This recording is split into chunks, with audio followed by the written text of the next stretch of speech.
Chicos, traten de ingresar con su correo institucional porque si no voy a tener que estar aceptando a todo el mundo.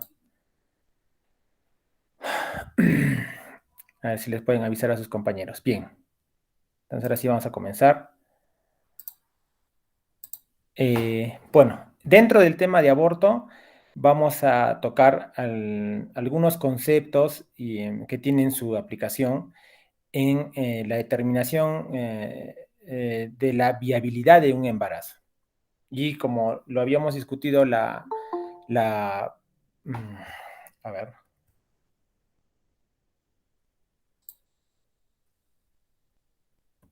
Ya.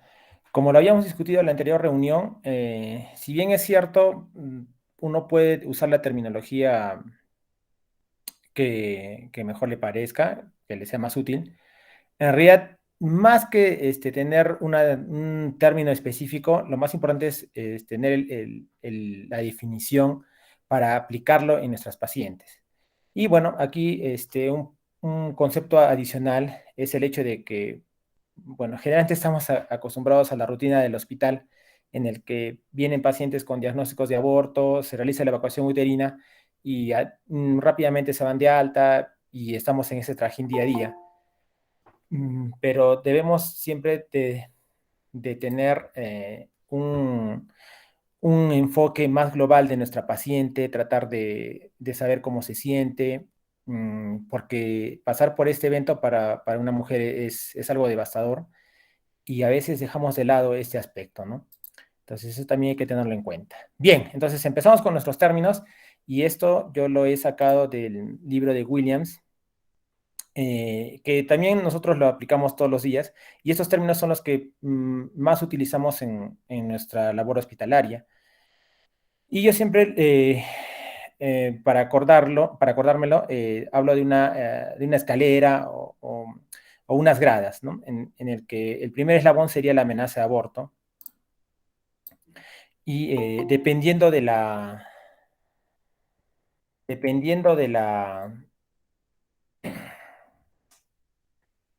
Dependiendo de la progresión del cuadro, podríamos tener un aborto inevitable, un aborto incompleto, un aborto completo y un aborto séptico.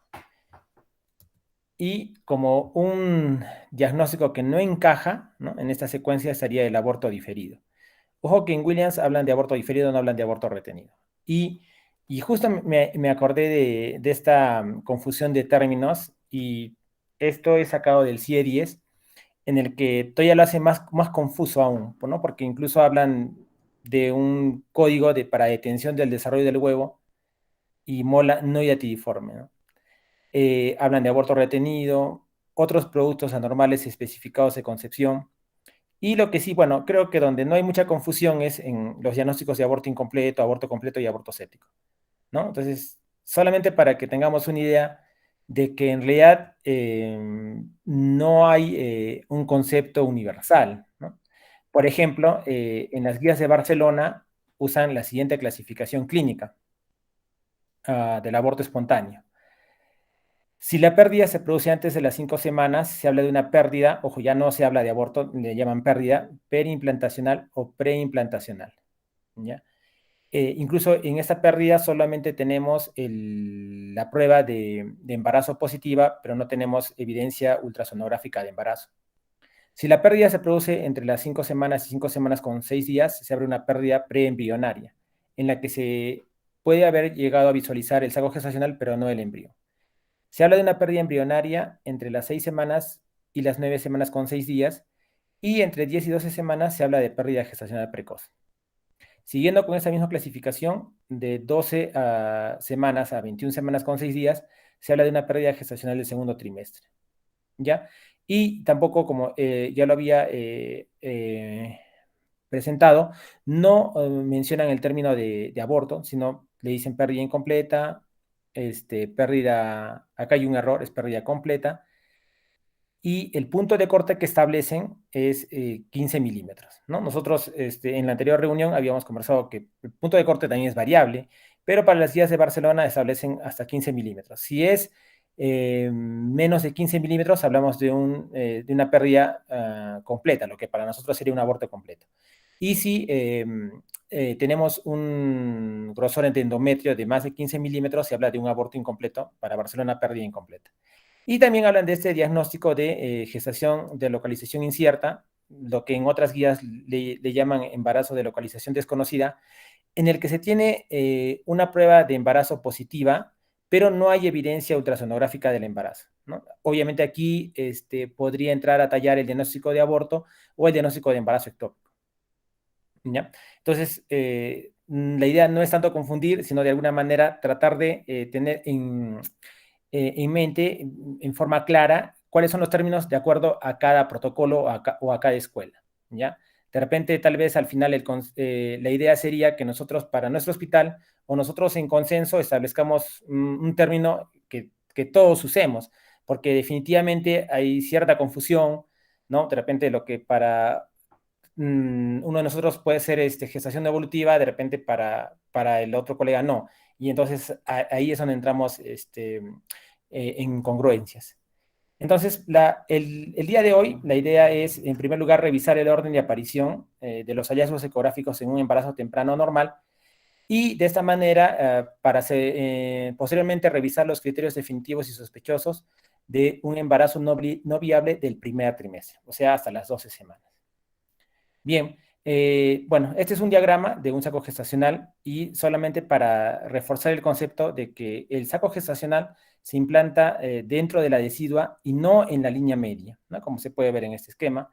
Y lo que nosotros aprendimos en embriología con la implantación del blastocisto, esto es lo que se puede ver desde un tiempo tan temprano como las 5 semanas, ¿no? Aquí vemos la correlación, bueno, con un blastocisto de 5 milímetros, podemos ver que en la ecografía endovaginal vamos a evidenciar el saco gestacional y también la decidua que lo rodea, en un tiempo de 5 semanas de edad gestacional, que en realidad correspondería a un tiempo de edad embriológica de 3 semanas. Desde las 3 semanas entonces podríamos nosotros encontrar la primera evidencia de embarazo, que es el saco gestacional. Entonces, ¿cuál es esta secuencia de eventos que debemos tener en cuenta en un embarazo temprano normal? En primer lugar, entre 4 y 5 semanas aproximadamente, pues vamos a poder ver esta pequeña colección intrauterina con bordes redondeados, que es el saco gestacional.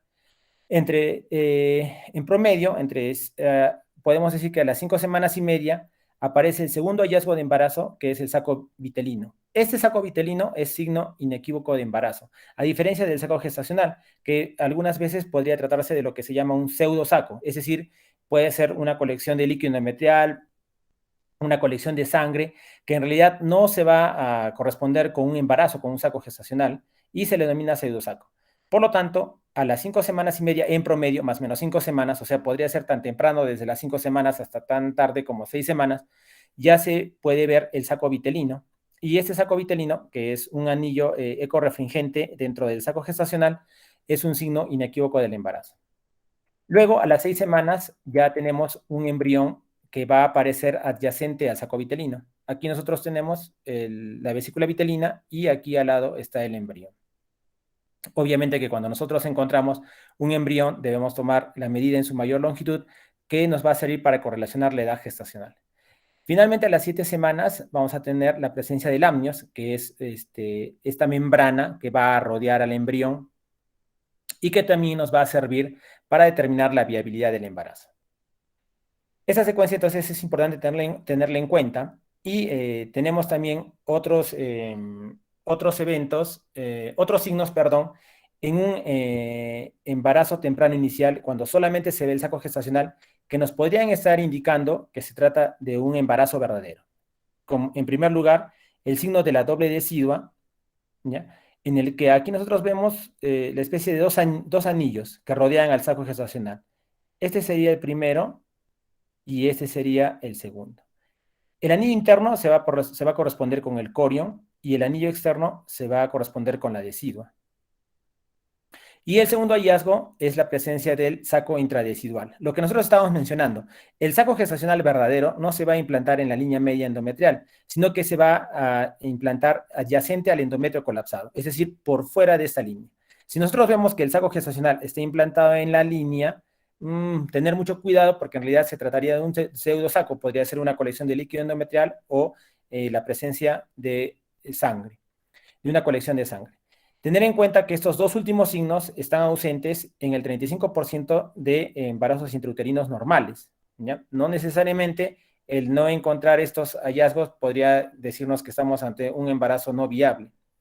Y tener en cuenta que los hallazgos mencionados en su orden de aparición temprano es lo que nos va a servir para hacer la base del diagnóstico. ¿Ya? O sea, en base a los hallazgos y en base al tiempo de aparición, nosotros vamos a determinar si un embarazo es viable o no. Bien, entonces, ¿cuál es la información revisada que nos sirve para la presentación el día de hoy? Bueno, en primer lugar, es este artículo de New England, en el que, de repente, para confundirlo un poquito más, se habla solamente de embarazo viable, no viable, embarazo de localización, embarazo intrauterino de localización de viabilidad incierta y embarazo de localización desconocida. ¿Ya? No queremos entrar tanto en confusión porque creo que esos términos sí no los vamos a llegar a nosotros a aplicar. Al final yo les voy a dar mi alcance, mi opinión personal y ya de repente de eso podríamos hacer la discusión. Lo que sí es cierto y a lo que yo quería reforzar es esto. Esto sí no cambia ni para Barcelona, no cambia ni para el ISUOC, no cambia ni para la guía de ACOC, para nadie. Esto es lo que rige para todos, ¿ya? Ahora, le pueden llamar como ustedes prefieran, no hay ningún problema, pero los criterios son los mismos, ¿ya? Que en realidad son los mismos que están en ACOC, ¿ya? Que son los mismos que están en las guías de Barcelona. Entonces, y como está en español, aquí para que se entienda mucho mejor, están los 4 criterios diagnósticos definitivos para pérdida gestacional intrauterina. ¿Ya? La guía de ACOG y el artículo de New England lo voy a subir yo en el Drive compartido para que después lo puedan revisar. Pero como lo estoy reforzando otra vez, las definiciones son las mismas, no varían. Entonces, en primer lugar tenemos, cuando nosotros hablamos de pérdida gestacional precoz, cuando nosotros tenemos un CRL mayor o igual a 7 milímetros sin actividad cardíaca.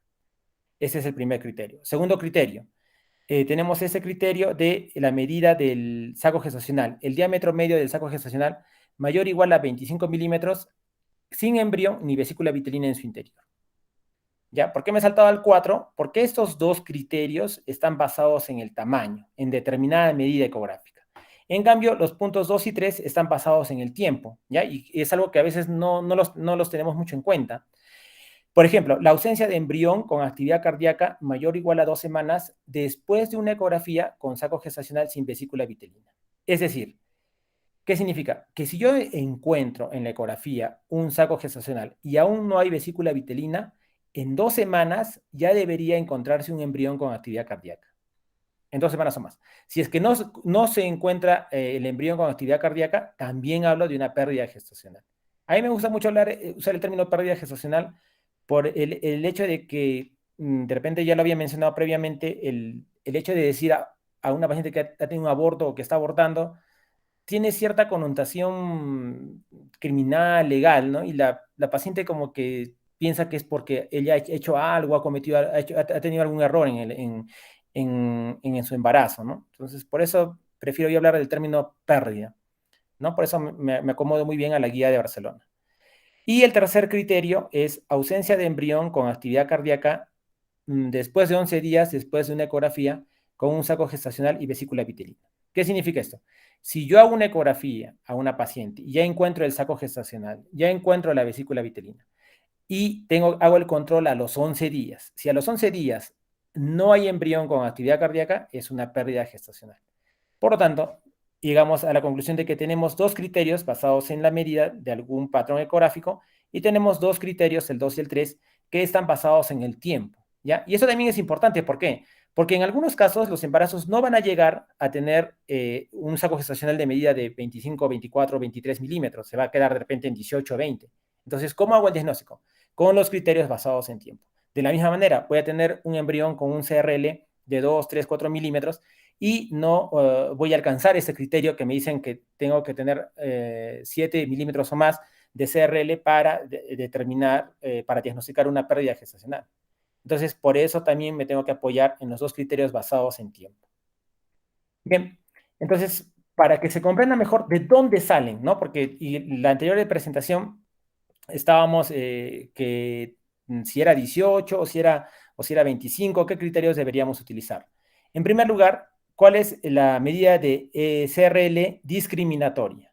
El, el, este se define como el tamaño de longitud corono-rabadilla o cráneo-nalga, encima de la cual la ausencia de actividad cardíaca es inequívoca de pérdida gestacional. Es decir, que el valor predictivo positivo de este dato tiene que ser 100%. ¿Por qué? Porque si, como dice aquí, estudios pasados usaban previamente los 5 milímetros, ¿ya? ¿Qué pasaba esto? Que tenían varios problemas, como los siguientes. En primer lugar, eran estudios pequeños y una sensibilidad de alrededor de 50%. ¿Qué era lo que ocurría? Y esto ocurría frecuentemente. La paciente, por X causas, pedía una segunda opinión o decidía esperar, o de repente su indicación ya de evacuación uterina se retrasaba, ¿no? Le decían a la paciente, señora, usted su embarazo no es viable, se tiene que hacer una evacuación, qué sé yo.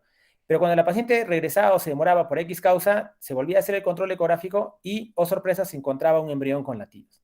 Entonces, por eso es que se hizo la revisión de los parámetros y obviamente lo que se tiene el punto de corte con el que se tiene que trabajar es 100%, ¿ya? Y datos más recientes sugieren que la actividad cardíaca no puede ser vista hasta los 5 o 6 milímetros. Además, de los estudios previos tenemos que la variabilidad interobservador es aproximadamente 15%. Entonces, ¿qué significa esto?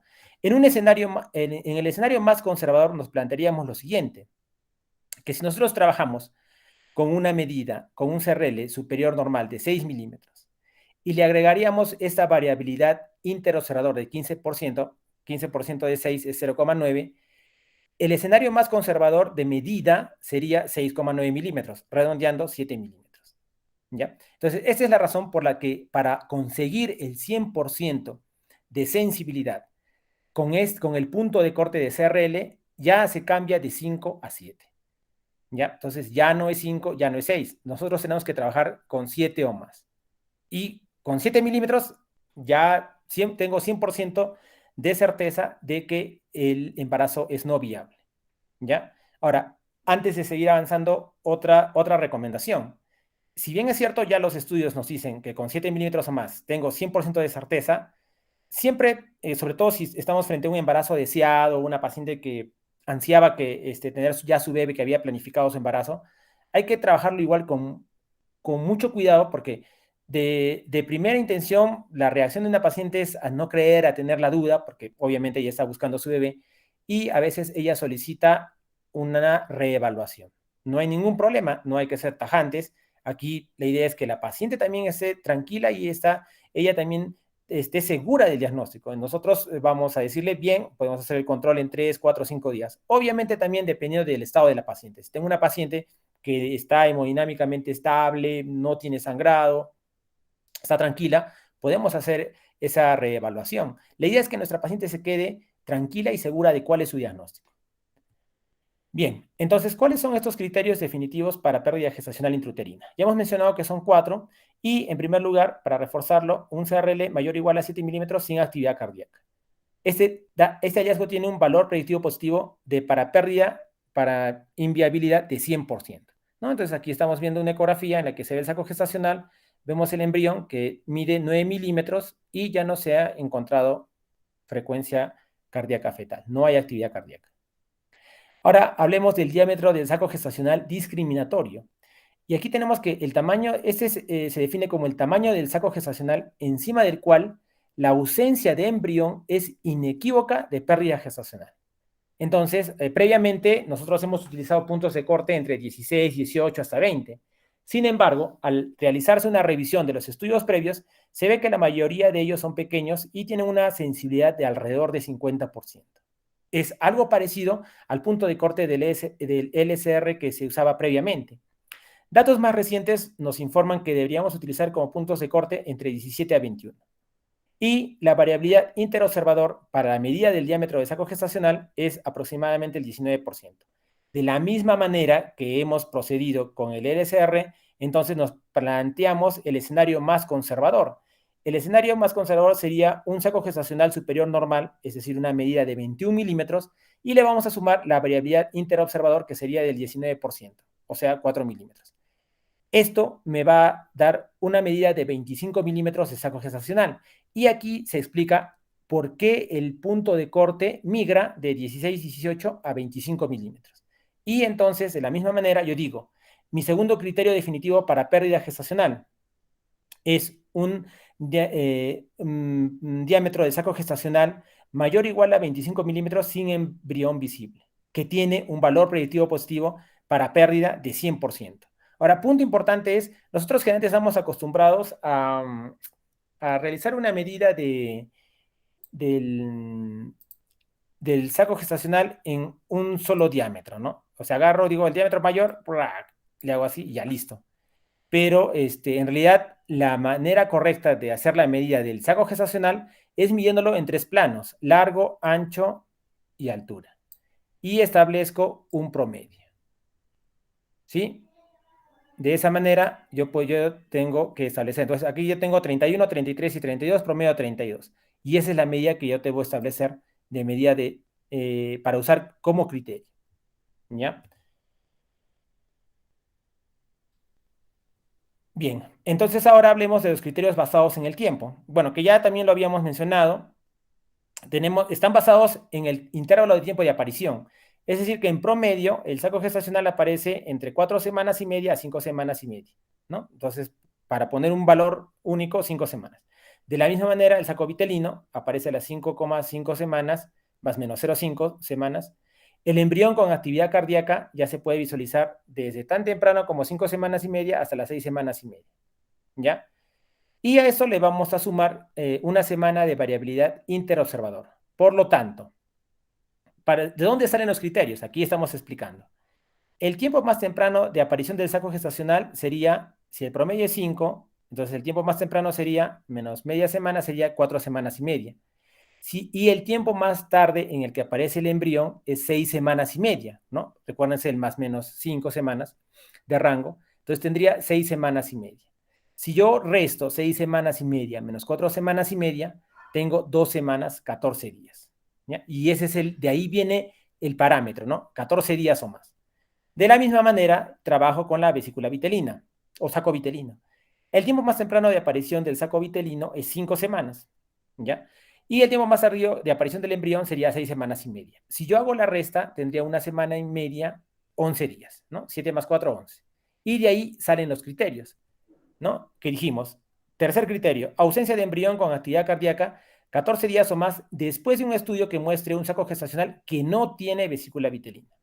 4. Ausencia de embrión con actividad cardíaca 11 días o más después de un estudio que muestre un saco gestacional con vesícula vitelina.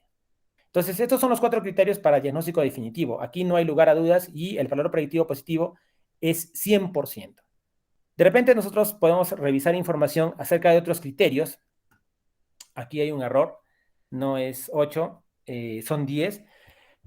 Y actualmente tenemos 10 criterios sospechosos de pérdida gestacional temprana. Es decir, que me van a hablar de viabilidad incierta. Yo no puedo decir aquí en forma tajante que estoy frente a una pérdida gestacional temprana, pero igual podrían ser sospechosos, ¿ya? Y estos criterios también, ojo, de nuevo reforzando, no es solamente que Barcelona lo trabaja, lo maneja, sino que en realidad es el mismo idioma, tal vez solamente para que se tenga en cuenta que en el colegio americano se trabaja con los 8 primeros, ¿no? Por eso es que yo tenía en mi presentación los 8 criterios sospechosos. Pero como me puse a volver a revisar la información, ¿no? Que todo va cambiando, en la guía de Barcelona trabajan con estos 10 criterios. Por eso actualicé la presentación a 10 criterios sospechosos. Bien, entonces vamos a revisar cada uno de esos 10 criterios. En primer lugar, la medida de una longitud cráneo-nalga menor de 7 milímetros sin actividad cardíaca. ¿Ya? Lo que pasa es que el parpadeo cardíaco o esta pestañita que siempre vemos de actividad cardíaca, generalmente ya se suele ver cuando aparece un embrión. Obviamente, si es que no lo vemos, como en este caso en el que el embrión mide 3 milímetros, ya sería sospechoso. Pero ojo, no es diagnóstico de pérdida gestacional. ¿Ya? Y definitivamente, como menciona aquí, cualquier embrión sin actividad cardíaca va a ser sospechoso. Obviamente hay que hacer el control para estar seguros, pero hay que seguir muy de cerca ya esa paciente.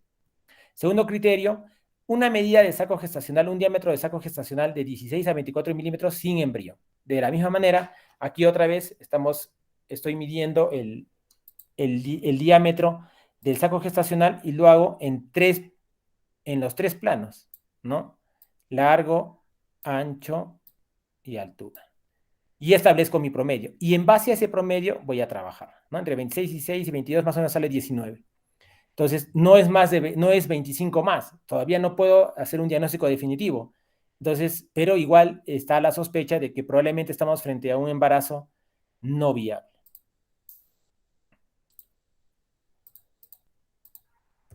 Bien. Ojo, obviamente ya se han dado cuenta que los criterios unidos son ligeramente menores que los tamaños diagnósticos discriminatorios para pérdida gestacional. Obvio que sí. Bien, en cuanto a los criterios 3 y 4, que también están basados en el tiempo, nos dicen, tercer criterio, la ausencia de un embrión con actividad cardíaca 7 a 13 días después de un estudio que muestre un saco gestacional sin vesícula vitelina.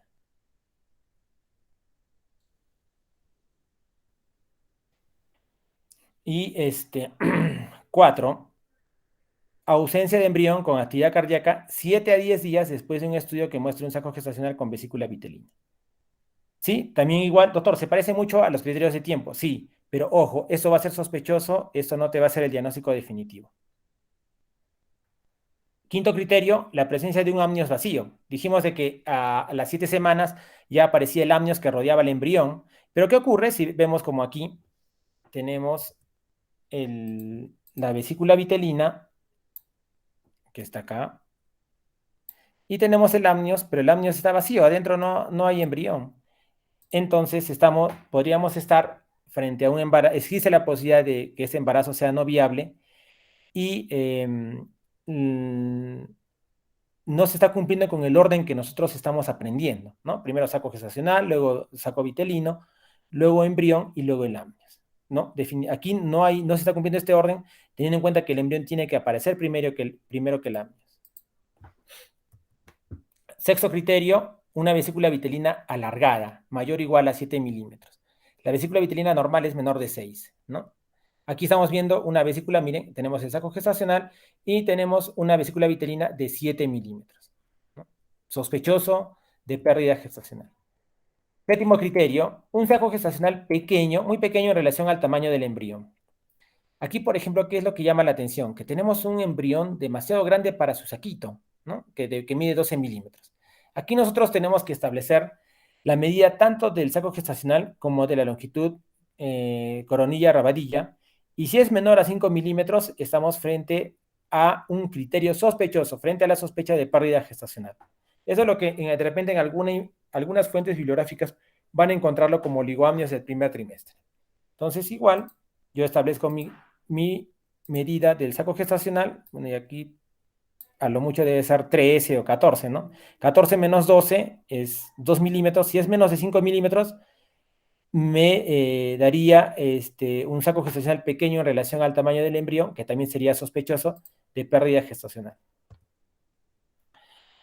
Octavo criterio,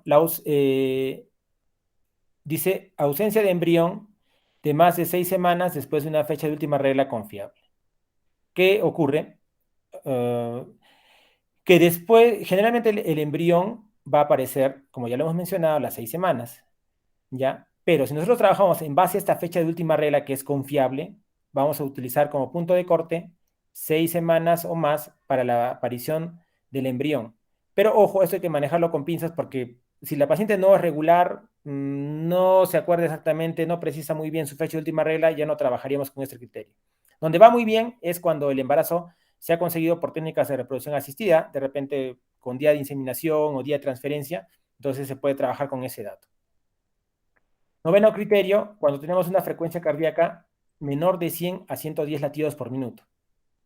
Aquí tenemos la frecuencia cardíaca lenta, que entre 6 semanas, 0 días y 6 semanas, 2 días, se establece como lenta menos de 90 latidos por minuto. Y como borderline, 90 a 99 latidos por minuto.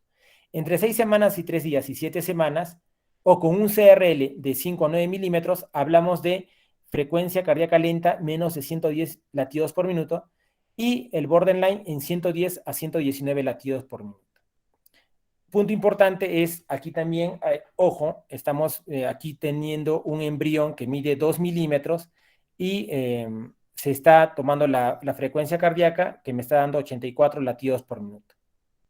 Ojo, de repente, para que esto ocurre frecuentemente, la paciente está muy ansiosa por escuchar los latidos de su bebé y nosotros vamos a usar el Doppler pulsado para escuchar los latidos del bebé. Pero ojo, esto en embarazos de menos de 8 semanas no se debe hacer. La manera correcta de determinar la actividad cardíaca en gestaciones de 8 semanas o menos es en el modo M, ¿no? Como estamos viendo aquí. Aquí en el modo M vamos a ver, bueno, aquí está el modo B en la parte superior y al colocar el sonar, me van a graficar las ondas en el modo M y eso es lo que voy a medir. Ojo, esto también es importantísimo y también debemos tenerlo en cuenta.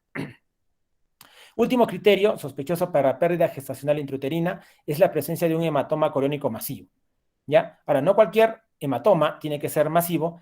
¿Y cuándo hablamos de un hematoma masivo? Bueno, en primer lugar sería la evaluación subjetiva del médico ginecólogo que hace la ecografía. Y también podríamos hablar de un hematoma masivo cuando tenemos 2/3 o más que está rodeando al saco gestacional. O si es que sería mucho mejor precisar este volumen del hematoma, hablamos de un hematoma que tiene 60 mililitros o más de volumen para determinarlo como hematoma coriónico masivo. Bueno, igual aquí se mira la presencia de un hematoma y este sería el último criterio sospechoso para pérdida gestacional intrauterina. ¿Ya? Entonces, en resumen, es fundamental el orden de aparición de los hallazgos ecográficos en el embarazo temprano porque eso nos va a servir finalmente para hacer el diagnóstico de pérdida gestacional intrauterina. Tenemos 4 criterios diagnósticos definitivos para hablar de pérdida gestacional. 2 están basados en el tamaño y 2 están basados en el tiempo. Y además tenemos 10 criterios sospechosos, ¿ya? Pero no definitivos para pérdida gestacional intrauterina, ¿no? Por ejemplo, la actividad cardíaca ausente para determinada medida del SAR, el embrión ausente para determinada medida del saco gestacional, el embrión ausente para cierto punto de tiempo, aquí tenemos 3 criterios, la morfología normal del saco gestacional del amnios y la vesícula vitelina, la frecuencia cardíaca lenta y la presencia de un hematoma coriónico masivo. ¿Ya? Ahora, la pregunta sería, ¿qué pasa cuando yo estoy frente a uno o más criterios diagnósticos sospechosos? Cuando nosotros estamos frente a uno o más criterios diagnósticos sospechosos, debemos considerar seguimiento ecográfico en 7 a 10 días. ¿Ya? Y bueno, si estoy frente a un criterio diagnóstico definitivo, pues habría que proceder a la evacuación uterina. De nuevo, reforzando el concepto, es así nosotros tengamos ya evidencia definitiva de estar frente a una pérdida gestacional, siempre es importante la autonomía de la paciente. Si es que ella desea hacer un control, pues puede hacerlo, podemos hacerlo en 2, 3, 4 días, igual dependiendo de su estado. Obviamente, si la paciente está descompensada, está con sangrado, está con dolor, pues ya no tendría sentido mucho esperar, ¿ok? Muy bien, eso es lo que yo tenía para presentarles el día de hoy. Chicos, no sé si habría alguna pregunta.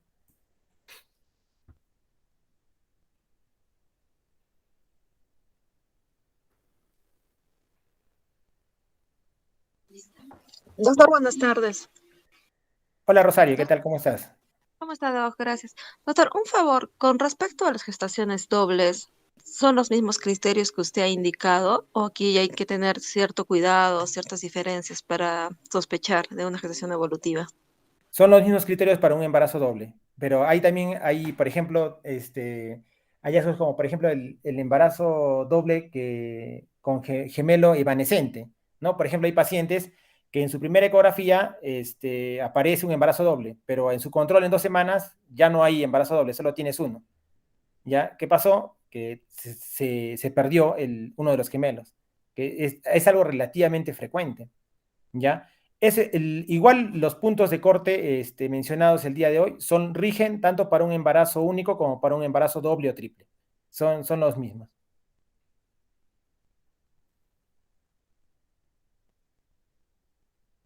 Gracias, Rosario, por tu pregunta. No, no. Y si es que, por ejemplo, un saquito está bien, o sea, un gemelito está bien y el otro sí tiene, digamos, ciertas alteraciones.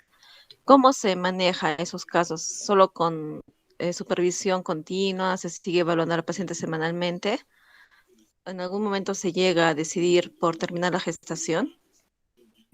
Si tenemos en un embarazo doble la pérdida de uno de los gemelos, la idea es seguir observando y dar tratamiento de soporte. Si es que el estado general de la paciente está normal, quien tiene prioridad es el embarazo que sigue viable, que está que se está desarrollando, que está vivo. Entonces, obviamente habría que, en todo caso, determinar cuál es la causa, ¿no? De repente hay alguna patología de fondo. Si es que la hay y está complicando el estado de la madre, pues se tiene que proceder a terminar el embarazo.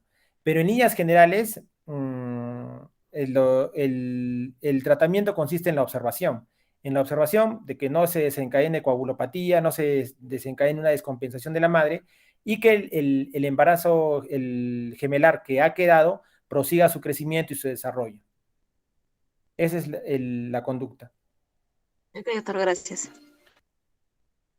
Sí, y gracias por tu pregunta, Rosario, porque a veces tenemos, bueno, no tanto con pérdidas gestacionales tempranas, sino a veces nos ocurre con embarazos dobles de 24 o 28 semanas en los que la paciente está bastante ansiosa y, bueno, está preocupada por su bebé que está vivo y a veces no se desespera, quiere que ya se le opere, se le nota bastante intranquila, ¿no? Entonces, aquí igual hay que tener en cuenta que el manejo es seguir observando hasta de alguna manera ya asegurarnos que haya maduración pulmonar fetal o no haya compromiso del bienestar del bebé que está vivo. ¿Mm? Está muy bien tu pregunta, Rosario.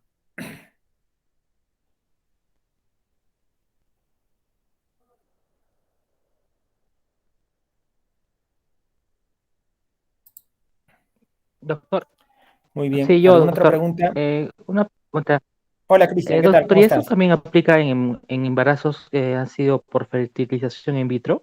¿O hay algún otro parámetro que se pueda considerar ahí?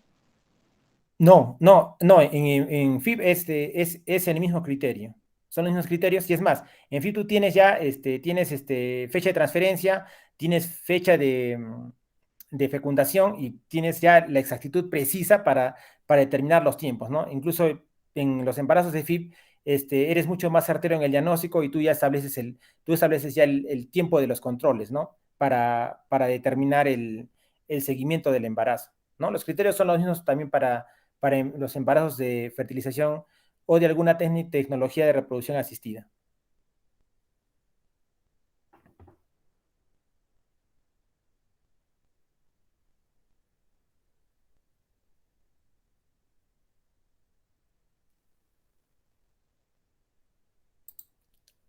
¿Alguna pregunta más, chicos?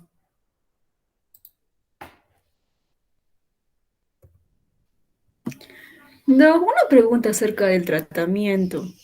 Es que hay varios pacientes en las que se le ha dado, sobre todo, ¿no? Tratamiento particular, tratamiento médico, cuando tienen un endometrio generalmente menos de 10 hasta de 12 milímetros menos, le dan tratamiento médico. Pero no sé, yo he visto que varias regresan y terminan en curetaje. Entonces, Doc, no sé, usted, en base a su experiencia, ¿cuándo sería, no sé, una recomendación segura, ¿no? Para darle sí o sí tratamiento médico y que vaya a funcionar y cuándo no decirle curetaje?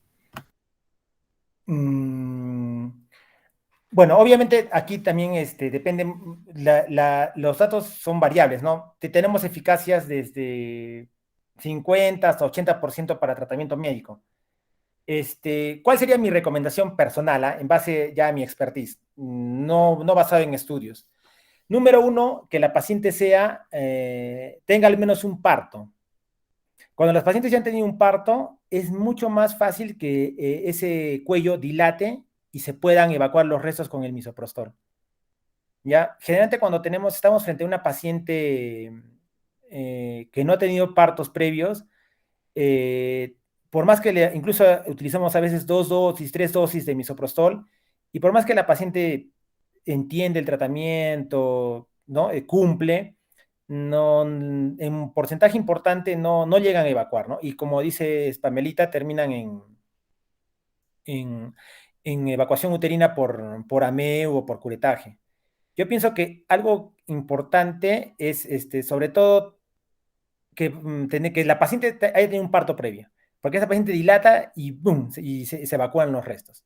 Lo segundo también es el tiempo.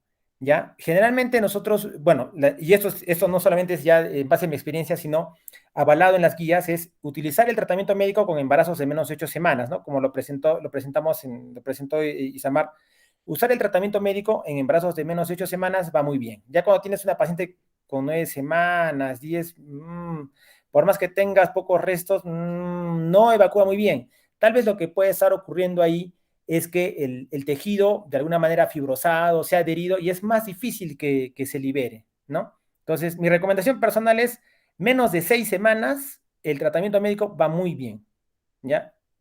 Ya 7, 8, bueno, obviamente como también lo conversamos, depende de la paciente, ¿no? Hay pacientes que sí desean y pueden hacerlo, ¿no? Pero igual siempre es importante que les aconsejemos y les expliquemos, ¿no? Todos los riesgos y complicaciones. Y aquí la complicación más grave es la retención de los productos de la concepción. Y finalmente van a terminar en evacuación uterina, que es lo que la paciente no desea, ¿no? Básicamente la paciente va a tratamiento médico porque no desea hacerse el curetaje, ¿no? Y lo peor de un tratamiento médico es que precisamente la paciente va a terminar en un curetaje uterino. ¿Qué más? Básicamente te señalaría esos datos.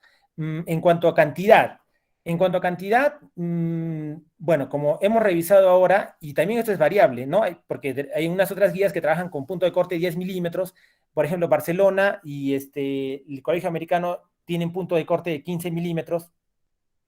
Quizás ellos tienen la ventaja de que usan, además de misoprostol, usan mifepristona, ¿no? Por eso tienen mayor eficacia en su tratamiento médico.